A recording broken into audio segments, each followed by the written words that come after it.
ഹരേ കൃഷ്ണ. ജയ ശ്രീ രാധേ രാധേ.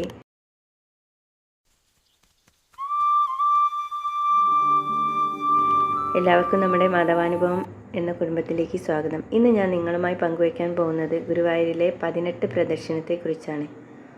നാരദ മുനിക്ക് ശ്രീ മഹാദേവൻ പകർന്നു നൽകിയ അനുഗ്രഹ രഹസ്യമാണത്. ഒരു ദർശനം കൊണ്ട് തന്നെ ഒരുപാട് ഭക്തന്മാർക്ക് അനുഗ്രഹം ലഭിച്ച ലളിതമായ ഒരു പ്രാർത്ഥനാരീതി കൂടിയുമാണ് ഈ 18 പ്രദക്ഷിണം എന്ന് പറയുന്നത്. സങ്കടം അനുഭവിക്കുന്ന ആരെങ്കിലും ഉണ്ടെങ്കിൽ ഈ ഒരു പ്രദക്ഷിണം ചെയ്തു ഭഗവാന്റെ അനുഗ്രഹം എത്രയും പെട്ടെന്ന് നിങ്ങൾക്ക് അനുഭവവേദ്യമാക്കാൻ എല്ലാവരും ശ്രമിക്കുക. ഗുരുവായൂരപ്പൻ്റെ കാരുണ്യം കൊണ്ട് എല്ലാവർക്കും അനുഗ്രഹം ലഭിക്കട്ടെ. അപ്പോൾ എങ്ങനെയാണ് നമ്മൾ ഈ ഒരു 18 പ്രദക്ഷിണം ചെയ്യുക എന്ന് നോക്കാം. നമ്മൾ ഗുരുവായൂരിൽ ദർശനത്തിനെത്തുമ്പോൾ ആദ്യം തന്നെ നമ്മൾ ചെയ്യേണ്ടത് ഭഗവാന്റെ രുദ്രതീർത്ഥത്തിൽ, അതായത് ക്ഷേത്രക്കുളത്തിൽ കൈകാലുകൾ കഴുകി ശുദ്ധി വരുത്തിയ ശേഷമാണ് നമ്മൾ ഗുരുവായൂരിൽ ദർശനം ചെയ്യേണ്ടത്. അതെപ്പോൾ നമ്മൾ പോവുകയാണെങ്കിലും പറ്റുമെങ്കിൽ നിങ്ങളെല്ലാവരും അങ്ങനെ ചെയ്തിട്ട് ദർശനം നടത്താൻ ശ്രമിക്കുക. കൈകാലുകൾ കഴുകിയിട്ട് നമ്മൾ ശുദ്ധി വരുത്തിയതിൻ്റെ ശേഷം 3 താമരപ്പൂക്കളോ അല്ലെങ്കിൽ കദളിപ്പഴമോ തുളസി ഇലയോ ഏതെങ്കിലും ഒന്ന് കയ്യിൽ കരുതണം. എന്നിട്ട് ആദ്യം മേൽപ്പത്തൂർ ഓഡിറ്റോറിയത്തിന് സമീപമുള്ള അത്തിമര ഗണപതിക്ക് ഒരു പഴമോ താമരപ്പൂവോ സമർപ്പിക്കുക. അത്തിമര ഗണപതിയെ നിങ്ങൾ ഒരുപാട് പേരെങ്കിലും കണ്ടിട്ടുണ്ടാവും. നമ്മുടെ ഗുരുവായൂരിലെ പ്രദർശനം പൂർത്തിയാവുന്നത് തന്നെ ഗണപതിയെ കൂടി നമ്മൾ ദർശിച്ചാലാണ് നമ്മളുടെ ഒരു ഗുരുവായൂർ വന്നതിൻ്റെ ഒരു പൂർണ്ണത ഉണ്ടാവുള്ളൂ. അപ്പോൾ ഈ ഒരു അത്തിമര ഗണപതിക്ക് നമ്മൾ ഈ ഒരു പഴമോ താമരപ്പൂവോ ഒക്കെ സമർപ്പിക്കുക. അതിനുശേഷം ക്ഷിപ്ര ഗണപതി മന്ത്രമായ ഗം ക്ഷിപ്രപ്രസാദനായ നമ, ഗം ക്ഷിപ്രപ്രസാദനായ നമ എന്ന മന്ത്രം ചൊല്ലി ഒരു പ്രദക്ഷിണം വയ്ക്കുക.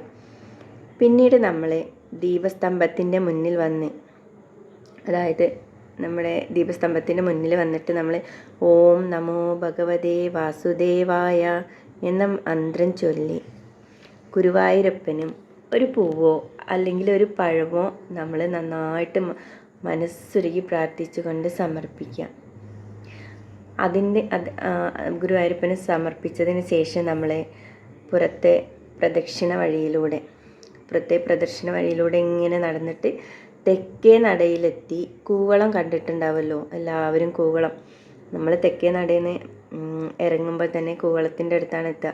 അപ്പോൾ ഈ കൂവളത്തിൻ്റെ അടുത്ത് മുന്നിൽ വന്നിട്ട് ദേവിയുടെ മൂലമന്ത്രമായ ഓം പാർവതി നമ അല്ലെങ്കിൽ ഓം പൂർണേ സദാപൂർണേ ശങ്കരപ്രാണവല്ലഭേ ജ്ഞാനവൈരാഗ്യ സിദ്ധ്യർത്ഥം ഭിക്ഷാം ദേഹി ച പാർവതി എന്ന മന്ത്രങ്ങൾ, ഇതിലേതെങ്കിലും ഒരു മന്ത്രം, നിങ്ങൾക്ക് ഏത് മന്ത്രമാണോ കിട്ടുന്നത് ആ ഒരു മന്ത്രം ചൊല്ലിയതിൻ്റെ ശേഷം മഹാദേവനെ മനസ്സിൽ നന്നായി ധ്യാനിച്ച് കൂവളത്തിന് പ്രദക്ഷിണമായി വില്യാഷ്ടകമോ അല്ലെങ്കിൽ മഹാദേവൻ്റെ മന്ത്രമായ ഓം ശ്രീ രുദ്രായ പാപരാശി നിവൃത്തകായ ഹ്രീം രുദ്രാത്മനെ ശാന്തായ നിത്യായ നിർമ്മലാത്മനെ ഹ്രീം ഹൈം കൽമഷഹരായ നമഃ ശിവായ എന്ന മന്ത്രമോ, ഈ ഒരു മന്ത്രം നിങ്ങൾക്ക് അറിയില്ലെങ്കിൽ നമ്മളെ പഞ്ചാക്ഷരി മന്ത്രമോ ചൊല്ലി ഓം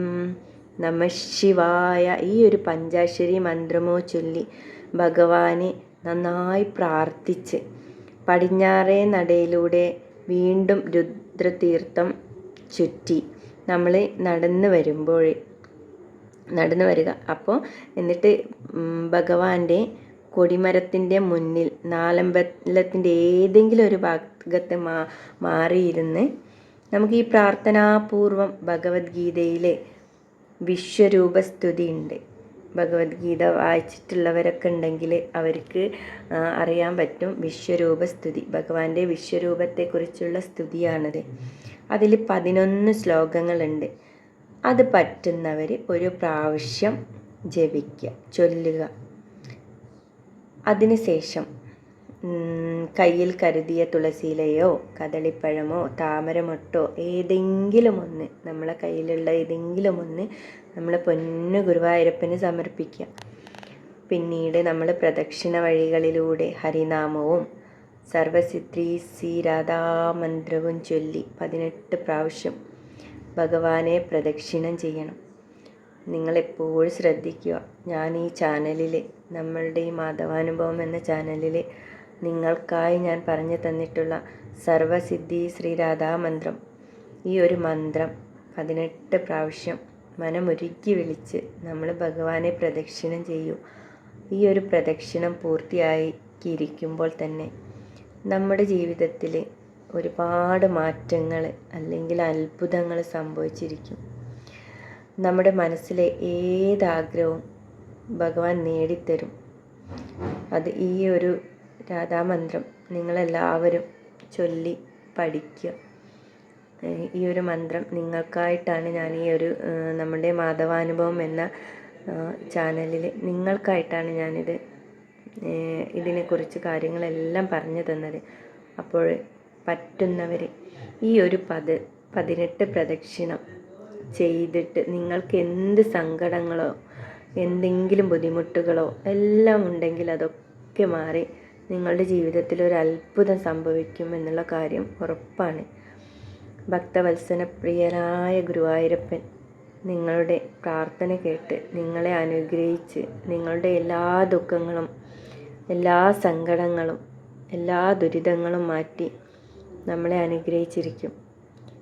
അപ്പോൾ എല്ലാവരും ഈ ഒരു പറ്റുന്ന ആളുകൾ ഗുരുവായൂരിൽ വരുമ്പോൾ ഈ ഒരു 18 പ്രദക്ഷിണം, ചില സമയങ്ങളിൽ നമുക്ക് ഈ 18 പ്രദക്ഷിണമൊക്കെ ചെയ്യുക എന്ന് പറഞ്ഞാൽ വലിയ ചിലപ്പോൾ സാധിച്ചൊന്നും വരില്ല. കാരണം അത്രയും തിരക്കുള്ള സമയമൊക്കെ ആകുമ്പോൾ 18 പ്രദക്ഷിണം വയ്ക്കുമ്പോൾ ചില ബുദ്ധിമുട്ടുകളൊക്കെ ഉണ്ടാവും. എങ്കിലും നമ്മളെ വീട്ടിൽ നിന്ന്, നിങ്ങളെപ്പോഴും ഗുരുവായൂരിൽ പോകുമ്പോൾ വീട്ടിൽ നിന്ന് ഇറങ്ങുമ്പോൾ തന്നെ ഭഗവാനെ കൃഷ്ണ ഗുരുവായൂരപ്പ, അങ്ങയുടെ ദർശനം ഏറ്റവും എളുപ്പത്തിൽ എനിക്ക് സാധ്യമാവണേ, എനിക്ക് നന്നായിട്ട് ഭഗവാനെ തൊഴാൻ കഴിയണേ എന്ന് മനസ്സൊരുക്കി പ്രാർത്ഥിച്ചിട്ട് ഇറങ്ങി നോക്കൂ.